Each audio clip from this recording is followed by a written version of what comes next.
Si tu regardes cette vidéo jusqu'au bout, tu n'auras plus aucun problème pour te faire approuver tes produits sur le Google Merchant Center et tu n'auras plus aucun problème au niveau des bannissements, que ce soit sur le Merchant Center ou sur ton compte Google Ads. J'ai structuré ça en 4 étapes. Le footer de ton shop, donc ce qu'on retrouve tout en bas du shop, le shop en lui-même, hein. Les paiements Google Ads, à proprement parler Google Ads, et enfin le Merchant Center.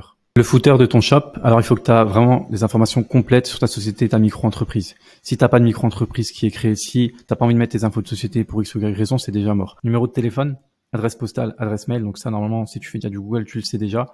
Ils en parlent, il faut que tu aies obligatoirement deux de ces trois choses-là, de ces trois manières de te contacter. Moi je te recommande de mettre les trois, ok? Personne te le dira, mais les trois. En fait, il faut vraiment que tu rentres dans une phase où tu te dis je donne un maximum d'infos à Google, comme ça, même si jamais il y a un humain qui va derrière, qui va commencer à chercher, à vouloir creuser, etc., ils voient direct toutes les infos qui sont claires et explicites et ils vont moins creuser et ils vont vous laisser tranquille. Ok, donc mets les trois, mets un numéro de téléphone, tu peux pas mettre le tien, tu prends on-off, ça coûte 3, maintenant ça coûte 9 euros par mois, je crois. T'as un répondeur, ça fait l'affaire, tu le mets directement. Adresse postale, tu veux pas mettre l'adresse de ta société, tu prends une boîte aux lettres postale, ça coûte 20 euros par mois. Et adresse mail, G Suite, anciennement G Suite, maintenant c'est Google Workspace. Tu prends une adresse mail professionnelle, donc contact@nom de ton site.fr. Tu mets ça dans le footer. C'est déjà, tu as déjà fait 70% du taf au niveau de ton shop. Donc là, on peut le voir à gauche, hein, c'est ce qu'ils ont fait ici. Donc là, on a l'adresse pour ce footer-là. J'ai pris un footer d'un shop qui était très bien réalisé. Donc on a l'adresse, on a le numéro de téléphone avec les ouvertures et on a l'adresse email professionnelle. Là, pour les ouvertures, t'es pas obligé. Mais si tu as quelqu'un derrière, autant mettre justement les horaires d'ouverture. C'est intéressant. Ensuite, au niveau des informations, pardon. Ici, c'est classique, hein, c'est de toute façon ce qui est légal, donc CGV, mention légale, RGPD, politique de confidentialité, politique de livraison. Voilà, le qui sommes-nous, c'est toujours des trucs en plus que tu peux mettre. Plan du site, bon ça, en vrai, ça c'est des détails, hein, mais voilà, tu peux mettre au moins peut-être un qui sommes-nous. Moi, c'est ce que j'aime bien faire sur mes shops. Ensuite, formulaire de contact, formulaire de rétractation, etc. Ça, t'es pas obligé, mais savoir que légalement, normalement, le formulaire de rétractation, t'es obligé en France, et les fiches de retour aussi. Mais voilà, c'est toujours un plus à mettre. Et de toute façon, une fois que tu as fait ton footer sur ton premier shop, après, c'est du copier-coller. Donc, prends-toi la tête, fais-toi un footer parfait, comme ça, t'es tranquille. Tu le fais de la bonne manière. Si tu sais pas exactement quoi mettre dedans, tu regardes au niveau des gros shops, tu tapes n'importe quel nom de shop sur Google, tu vas sur un Google Shopping qui tourne, si possible pas un dropshipper, comme ça, t'es sûr que ce soit fait limite par des avocats, que ce soit fait de manière professionnelle, tu t'en inspires et tu remplis justement avec les infos de ta société. Ensuite, compte, évidemment, non. On n'a pas de compte. Et après, la newsletter, évidemment, si tu mets une newsletter, tu mets aussi le bouton pour accepter les conditions et tu le décoches de base. Donc voilà pour le footer. Ici, de base, Shopify, tu pourras mettre les badges de paiement. Je te recommande de pas mettre de badges de paiement sur ton site. On va en parler justement dans ce troisième point qui est au niveau du shop. Normalement, j'en parle ici. Pas de logo de paiement sécure. Que ce soit en dessous du bouton Ajout au panier ou tout en bas, en dessous de ton footer, n'en mets pas. Tu pourras en mettre par la suite, mais il y a un problème avec le bot. Je sais, des fois, il y a des trucs illogiques, hein. Moi, je vous donne ce que je sais et ce qui permet d'éviter le ban. Il y a pas forcément des trucs qui sont 100% logiques. Respectez juste bien ces choses-là et de toute façon, on pourra les rajouter par la suite. Le shop. Prix barré. Donc, évitez les prix barrés type moins 80%. Vous pouvez vendre sans, pardon, vous inquiétez pas si vous avez les bonnes stratégies. Pas de faux avis. Importez de réels avis de votre produit. Le mieux, c'est de faire ça au début et de récolter les vrais avis de clients. Pas de garantie, même 14 jours. Donc, pas de garantie satisfait remboursé, garantie 30 jours. Pareil, encore une fois, là, c'est illogique. C'est pas grave, on fait ça. Une fois qu'on a quelques dépenses, que ça tourne, à ce moment-là, on pourra ajouter par la suite. Pas de logo de paiement sécure, je viens d'en parler. Pas de Google Pay, Apple Pay. En fait, il faut pas de paiement que je propose pas. Ne commencez pas à mettre un badge de paiement PayPal alors que vous ne proposez pas PayPal sur votre shop. Faites vos propres mentions légales, CGV, politique de remboursement, livraison et confidentialité. Vous pouvez prendre ceux de Shopify ou, comme je vous ai dit avant, prendre ceux d'un gros shop, les modifier en conséquence. Si vous prenez ceux d'un gros shop, vous n'allez pas devoir modifier que la société. Il va falloir modifier plein d'autres choses. Donc, si vous voulez pas vous casser la tête, vous prenez ceux de Shopify, vous les retravaillez. Et si vraiment vous voulez vous casser la tête et être sûr et être clean, vous prenez un avocat, vous faites faire justement tout ce qui est mention légale, CGV, etc. Vous les copiez-coller, après vous les avez une bonne fois pour toutes. Si vous avez comme projet de faire de l'e-com pendant plus d'un an, plus de 2 ans ou même peut-être toute votre vie, c'est important d'avoir un footer qui soit parfait. Ok, parce qu'une fois qu'il est fait, après vous le dupliquez et vous êtes tranquille. Délai de livraison les mêmes partout. Si vous sur votre site vous annoncez 7 à 10 jours ouvrez de livraison, sur le GMC, il faut qu'il y a exactement la même chose. Donc dans le GMC, quand on crée un compte, ils vont nous demander justement à quelle fréquence vous allez livrer, les délais de livraison, délai d'expédition aussi. Vous mettez exactement ce qu'on va retrouver sur votre site. Là, le robot, il le voit direct. Là, si vous mettez 7 jours sur le GMC, sur votre site, vous mettez 8 jours, le robot, il le voit direct et ça saute. Ok, donc très important. Pour en revenir juste sur toutes ces choses-là, faut bien comprendre que c'est des choses qu'on met en place avant l'approbation des produits. Une fois que les produits sont approuvés, que vous avez une dizaine d'euros de dépenses, que vous avez généralement 20-30 euros de dépenses, un premier paiement effectué sur Google, à ce moment-là, vous pouvez remettre des prix barrés si vous voulez mettre des promos, des 20% sur certains produits. Si vous voulez ajouter des avis, importer des vrais avis clients, vous pouvez le faire. Après, chacun fait ce qu'il veut à ce niveau-là. Pareil pour la garantie, mettez une garantie. Ça, de toute façon, je vous recommande de mettre une garantie. Mettez le logo de paiement Sécure, pareil, ça, je vous recommande de le faire. Et donc voilà. Donc, faut bien comprendre que les 4 points là au-dessus, les 4 premiers points, enfin les 5 premiers points même, c'est des choses que on ne fait pas avant l'approbation des produits et avant qu'on n'a pas quelques zéros dépensés et un premier paiement effectué. Une fois que c'est fait, il n'y a pas de souci à les ajouter par la suite. C'est des choses pareilles, encore une fois, c'est assez illogique, mais c'est ce qu'on a recensé de notre côté au niveau des bannissements. 4e point, les paiements à Google Ads. Alors, ça c'est pareil, j'ai vu plein de cas passer, j'ai eu plein de DM sur Insta, sur Twitter, où je parlais avec des gens, où je leur recommandais des choses par rapport à ce que je faisais. Après, ils avaient des comptes des ban, etc. Donc c'est pour ça que je suis arrivé derrière à avoir quelque chose d'ultra clean comme ça, et où je suis sûr de ce que je mets en place. Ok, donc évitez N26 et Wise. Si vous, peut-être que vous avez déjà N26, peut-être que vous avez Wise et ça marche très bien. Je vous recommande d'éviter. Si vous n'avez pas encore de compte bancaire, ou si vous êtes en France, prenez Conto. Conto, il y a aucun problème avec Google Ads quand vous utilisez Conto. Et il faut savoir que Google Ads, la plupart des problématiques que vous allez avoir, donc je ne parle pas du Merchant Center, mais bien de Google Ads, ça va être au niveau des cartes bancaires et des paiements. Prenez Conto si vous êtes en France. Si vous n'êtes pas en France, à ce moment-là, prenez une banque physique. Ok, donc banque physique, mais faites attention au plafond. Et si vraiment vous pouvez pas prendre de banque physique, prenez une banque en ligne, mais évitez N26 et Wise. Revolut, c'était déconseillé avant 2022. Donc avant 2022, je déconseillais ça. Je les ai eu au téléphone, j'ai parlé avec eux, j'ai parlé avec une personne en interne qui gérait justement les partenariats.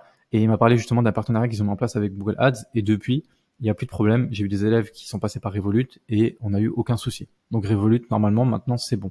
Mais je vous recommande quand même Conto pour être vraiment sûr à 100%. Carte physique et non virtuelle, utilisez des cartes physiques. Ok, ça m'arrive de mettre des cartes virtuelles, pardon. Il n'y a pas de souci, mais je vous recommande vivement de passer par des cartes physiques, encore une fois, au début. Comprenez bien une chose, parce que je parle souvent de au début et après, au début et après. Il nous faut un setup. On a un setup de base avec un shop parfait, avec des comptes en banque où il n'y a aucun souci, des cartes physiques, etc. Une fois que c'est fait, une fois que vous avez des dépenses, etc., Google va vous laisser quand même plus tranquille. Ça ne veut pas dire que vous allez commencer à mettre des moins 80% sur tous vos produits parce que vous allez sauter, mais ils vont quand même être plus laxistes sur certains points. Ok, donc c'est pour ça que c'est ultra important pour les nouveaux shops d'être le plus clean possible. Avoir un seul compte admin Google, plusieurs sous-comptes possibles, avec exactement les mêmes infos sur votre site et de vraies infos. Ça, je vais peut-être en parler 100 fois dans la vidéo, mais cohérence des informations. Si sur votre shop, vous mettez un livraison 8 jours, sur Merchant Center, il faut qu'il y ait livraison 8 jours. Si sur votre shop, votre société, elle s'appelle LLC Consulting, sur votre Google Ads, votre société doit s'appeler LLC Consulting. Ok, très important. Donc, cohérence des informations, pensez à un triangle. Google Ads, Merchant Center, votre shop. Le triangle, cohérence des informations, et là, vous n'aurez aucun problème. En tout cas, sur ce point-là. Surveillez votre plafond et votre trésorerie. Il y a un paiement qui va pas passer, ils vont être chiants. Ils peuvent faire sauter votre compte. Donc, surveillez bien le plafond, votre trésor, c'est super important. Ajoutez plusieurs cartes bancaires et même un compte bancaire directement. Ça peut vous permettre de payer en différé. Faut savoir que maintenant, vous pouvez ajouter les comptes bancaires sur Google. Et quand ils vont vous prélever, il y a genre 3-4 jours qui passent. Donc, ça peut vous permettre de payer en différé, d'attendre des paiements Stripe pour ceux qui ont des galères au niveau de la trésor. Mais de toute façon, je vous recommande de mettre un compte bancaire. Mettez 2-3 cartes bancaires. Mettez 2 cartes bancaires physiques, peut-être une virtuelle, un compte bancaire. Comme ça, vous êtes tranquille. Il y a un truc qui passe pas, ça prélève sur l'autre carte. Il y a un problème avec la carte aussi, ça prélèvera sur le compte, etc. Et même des comptes bancaires différents, si vous pouvez faire. Ensuite, validation de l'identité de l'annonceur. Pareil, ça c'est un truc qui est encore facultatif. Je crois que ce sera obligatoire en été 2024, sauf erreur. Mais validez absolument l'identité de l'annonceur. Pour le coup, moi je le fais tout le temps, ça se trouve c'est même déjà obligatoire. Mais pour le coup, je le fais tout le temps. En tout cas, quand je crée un nouveau sous-compte, valider l'identité de l'annonceur. Ok, ça permet à Google de voir en fait que c'est bien cette société qui fait la promotion de ces produits-là. Et puis après, on pourra vous retrouver aussi sur Google Transparency. Mais faites-le constamment dès que vous pouvez, vous validez l'annonceur. Créer un compte admin dans un premier temps. Donc là, j'en parle, avoir un seul compte admin. Et 24 heures après, votre compte Google vous permettra d'avoir accès au sous-compte. Donc vous faites un compte Google Ads admin. Vous allez sur Google, vous tapez Google Ads admin.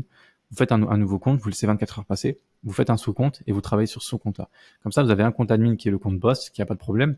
Et si même on a un souci avec le premier sous-compte, on pourra toujours en refaire un autre, même s'il y a toujours un lien, ils peuvent voir le lien, ils peuvent vous faire sauter tous vos comptes. Donc dans tous les cas, ne faites pas de la merde, mais au moins vous êtes tranquille. Ok. Donc voilà pour ces points-là. Au niveau du Google, on va parler maintenant du Merchant Center. Donc là, on a pu voir le footer, le shop et les paiements Google, donc Google Ads à proprement parler. Le Merchant Center, toujours la même histoire, j'en reparle, des infos réelles et similaires partout, ok? Pas de fake société, pas de je sais pas quoi, des vraies infos, tout doit être clean et similaire partout, cohérence des informations, que ce soit sur votre compte Google Ads, que ce soit sur le shop, sur le Merchant Center, on reprend le triangle d'avant, cohérence des informations. Photo produit, fond blanc et de qualité.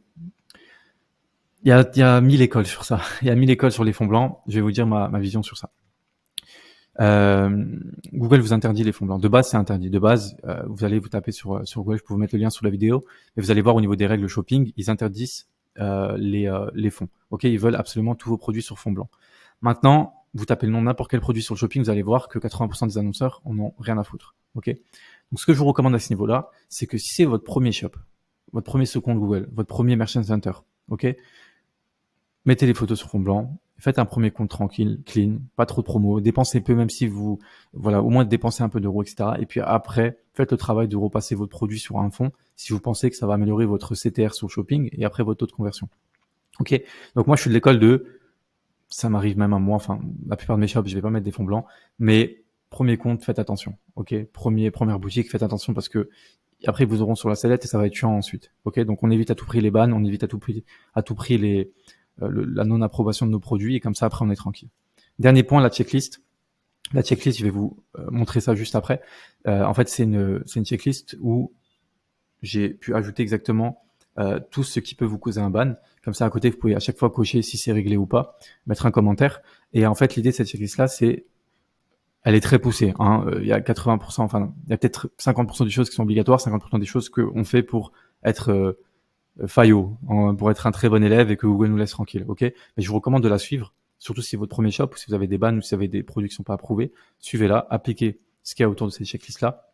Comme ça, vous êtes tranquille encore une fois. Et puis après, moi, je suis de l'école de ceux qui disent que il y a des comptes whitelist, que ce soit sur Facebook, sur TikTok, sur Google Ads. Quand tu arrives avec un compte Google où tu as 500 000, où tu as 1 million, 1,5 million de dépenses, crois-moi qu'ils en ont rien à foutre que tu mettes les images sur fond blanc, tu leur apportes trop d'argent. Donc il y a pas de souci, même s'il y a des plus gros poissons que toi. Donc c'est important à ce niveau-là. On va passer à la checklist tout de suite. Donc on se retrouve devant la checklist. Alors je vais pas rentrer dans tous les détails. De toute façon, je vais vous la mettre sous la vidéo. De base, il faut bien comprendre que c'est une checklist que je donne qu'à mes élèves, qui est dans la formation. Pareil pour le module là. Dans la formation, j'ai un module de 2 heures, environ 1h30, 2 heures, qui tourne vraiment autour des bannissements, autour de l'approbation des produits, que faire en cas de ban, que faire en cas extrême de bannissement, avec même des contacts aussi qui peuvent vous débannir dans la formation. Mais là, je vous mets ça gratuitement. Ok, je vous mets ça gratuitement dans la description. Pour me remercier, un petit like, un petit commentaire, un peu de force. Et voilà, ça fait toujours plaisir. En tout cas, ça sera sous la vidéo. Je vais pas rentrer dans les détails. C'est quelque chose de très simple. C'est ce qu'on vient de voir. On rentre un peu plus dans les détails. Numéro de téléphone réel. Vérifiez que vous avez claimé votre site web en JMC. Vous avez rentré les paramètres fiscaux correctement en fonction de votre marché, etc. C'est français. Je suis convaincu que vous allez gérer ça très bien de votre côté. Donc, je vous mets ça sous la vidéo. Une fois que c'est fait, vous mettez, voilà, régler par exemple ici. OK, ça c'est réglé, c'est fait. Et comme ça, derrière, vous pouvez à chaque fois valider les différentes étapes. Ok, donc là, on rentre dans les détails, mais c'est vraiment pour être en mode tac, tac, tac, tac, c'est carré. Vous n'avez pas de problème. Vous pouvez mettre aussi une note ici pour voilà, vraiment suivre et être sûr que tout soit clean. Ok, on se retrouve sur le diapo. Donc, on a pu voir à travers ces 4 étapes qu'on a pu voir avant, comment justement se faire approuver ces produits à 100%, faire en sorte d'avoir aucun problème au niveau du Merchant Center et de votre compte Google Ads. Checkez bien la checklist. Checkez bien la checklist dans le sens où c'est vraiment là où je vais rentrer dans les détails de chaque point pour que vous soyez sûr que de votre côté vous n'avez aucun problème. Et puis de toute façon, on est rentré dans vraiment les grands aspects. Même sans la checklist, si vous respectez bien ce que je vous ai montré avant au niveau du shop de Google et du Merchant Center et que vous ne vendez pas des couteaux ou je ne sais quoi, vous n'aurez pas de problème. Ok, donc veillez bien à ce que à ce niveau-là, ce soit clean. Et puis il y a la checklist dans la description si vous voulez rentrer dans les détails et puis être sûr de mettre toutes les chances de votre côté pour être tranquille. Alors que vos comptes soient bannis ou pas, je vous recommande vivement de continuer à regarder la vidéo parce qu'il y a des principes ici que vous pouvez reprendre pour être sûr de pas vous faire ban et de faire en sorte que vos produits soient approuvés par le Merchant Center. Donc là, c'est en 2 étapes, très simple. On va parler de Google Ads et ensuite du Merchant Center. Le cas où vous avez votre Google ban, le cas où vous avez le Merchant Center qui est ban. Google Ads. 80% du temps, c'est le robot de Google Ads qui va détecter une anomalie. Une grande partie des bans Google que j'ai pu recenser, comme je vous ai dit, avec les élèves ou avec les personnes qui me contactent sur les réseaux, c'est dû aux cartes bancaires. À chaque fois que je disais à un mec, pourquoi est-ce que là t'es ban, enfin, pas pourquoi est-ce que tu as des ban, mais plutôt quelle carte bancaire tu utilises. J'avais un genre de Wise N26. J'avais un genre de, à l'époque, Revolut, etc. Et une seconde partie due aux incohérences site Google Ads. Un mec est ban, je lui dis ouais, ok, c'est quoi t'as mis quoi comme société sur Google et sur ton shop. Au final, on se rend compte que c'est des détails, hein, mais il faut bien comprendre que le robot, c'est pas un humain. S'il voit que sur Google Ads, votre société, elle s'appelle LLC Consulting 17 et que sur votre shop, elle s'appelle LLC Consulting 17 écrit en toutes lettres, ça peut sauter. Ok. Donc c'est des détails, mais veillez bien à ce que il y ait une cohérence parfaite des informations, pas à 99%, à 100%. C'est très important. Ok. Donc voilà, si jamais vous avez un compte qui est banni au niveau de Google, vous pouvez faire une demande d'examen, mais ne l'utilisez pas n'importe comment. Ok, soyez sûr à 100% de vous avant de faire appel pour éviter de rentrer dans une case. Si vous faites appel, vous savez pas juste oh bah mon compte est banni, je vais faire une demande d'appel et vous priez pour que ça fonctionne, ça va pas fonctionner. Vous allez vous faire sauter, vous allez rentrer dans une case de blacklisté et puis ça va être encore plus chiant pour faire débloquer. Ok, donc avant de faire une demande d'examen, comme j'ai expliqué juste ici, si vous pouvez faire une demande d'examen, module précédent et assurez-vous que vous respectez tout à 200%. Quand je dis tout, c'est même s'il y a des choses qui n'ont rien à voir avec Google. Quand on parle d'image sur fond blanc, c'est GMC, mais on s'en fiche. On respecte tout à 100%, on respecte la checklist, et comme ça, on est sûr que tout est parfait, en fait, qu'on peut rien se reprocher. On peut pas se dire, ouais, mais peut-être que sur ce produit-là, j'ai mis un petit truc à moins 30%, j'ai une garantie, je devrais enlever tout. Essayez de faire un site vraiment sobre, qui soit le plus clean possible. Ok? Très important. Donc voilà, si vous ne pouvez plus faire de demande d'examen, il faudra attendre, mais mieux vaut les contacter par mail. Ok, si vous pouvez plus faire de demande d'examen, ils vont vous demander d'attendre 2 semaines avant de pouvoir en refaire une. À ce moment-là, contactez-les par mail. Ajoutez un maximum de précision et d'informations sur votre société, même si pas que par mail, même si vous faites une demande d'examen. Donc là, ça va être sur la colonne quand vous allez faire aide. Vous pouvez faire une demande d'examen. Mettez un maximum d'informations sur votre société. Vous êtes tout seul dans votre chambre, j'en ai rien à foutre, faites croire que vous êtes une société, parlez en nous, ne parlez pas en jeu, et vous dites, voilà, nous avons compris, parce que ici j'explique bien, soyez le plus clair possible, annoncez que vous avez trouvé le problème et l'avez corrigé. Ok, ne dites pas, je comprends pas le bannissement, je sais pas ce qui s'est passé, j'essaye de vendre des produits en dropshipping, vous êtes mort. Ok, nous comprenons le bannissement, nous sommes rendus compte que nous avons commis une erreur au niveau de notre site à ce niveau-là, parce que nous avons ajouté, je sais pas, des badges de paiement que nous ne proposons pas. Nous avons besoin d'utiliser Google pour nos services, étant donné que nous avons généré beaucoup de trafic avec Facebook et nous pensons que vous pouvez être un partenaire essentiel à notre scalabilité. Voici pour compléter le dossier les informations de notre société, Cabis, vous mettez votre carte d'identité, à la fin vous décrivez, voilà, Yasser, gérant de la société, président de nanani nanana, et voilà, soyez professionnels, parlez en nous, expliquez que vous avez trouvé le problème et que vous l'avez corrigé. Normalement, ça devrait le faire. Si vous avez bien sûr respecté ce qu'il y a avant. Ok, module précédent, assurez-vous de respecter tout à 200%. Si vous respectez tout à 99%, ne venez pas pleurer. Ok, c'est qu'il y a un truc que vous avez mal fait. Donc voilà, au niveau de Google, au niveau du Merchant Center, dissociez-le rapidement de votre compte Google. Si vous avez un Merchant Center qui s'est fait bannir, dissociez-le rapidement de votre compte Google parce que c'est beaucoup moins chiant de se faire débannir un GMC qu'un Google Ads. Google Ads, ils peuvent quand même être chiants. Donc faites ça absolument. D'ailleurs, petit point important que j'ai remarqué ces dernières semaines avec les nouveaux comptes Google, donc je préfère vous le préciser. Quand vous faites un nouveau compte Google, j'ai l'impression que maintenant 70% des nouveaux comptes Google, ils les bannent instant. Ok, mais c'est pas un bannissement en mode votre compte saute, c'est un bannissement en mode on vous banne quelques heures, juste on check et après on vous débanne. Ok, donc si vous faites ban dès le début avec votre compte Google Ads, ne soyez pas inquiets, ça c'est normal, c'est un truc que j'ai remarqué ces dernières semaines, ces derniers mois, qui arrive souvent, ils vous débannent 2 heures après, tant qu'encore une fois vous n'avez pas fait de la merde. Dissociez-le, donc le Merchant Center de votre compte Google rapidement. Encore une fois, c'est moins grave que le GAS banni. Si vous êtes correct, il sera débanni. Ok.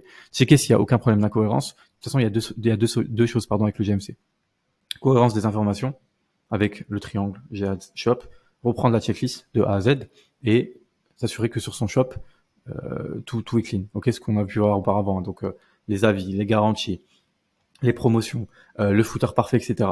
Si à ce niveau-là c'est clean, vous n'aurez plus aucun problème. Reprenez la checklist de A à Z. Je vous la mets juste en dessous de la vidéo. N'hésitez pas à mettre un like sur cette vidéo, abonnez-vous. Si vous avez des questions aussi, si vous avez peut-être des choses qui sont différentes par rapport à ça où je peux vous aider, j'essaierai de répondre à tout le monde. Et on se retrouve très vite pour la prochaine vidéo. C'était Yasser. Ciao.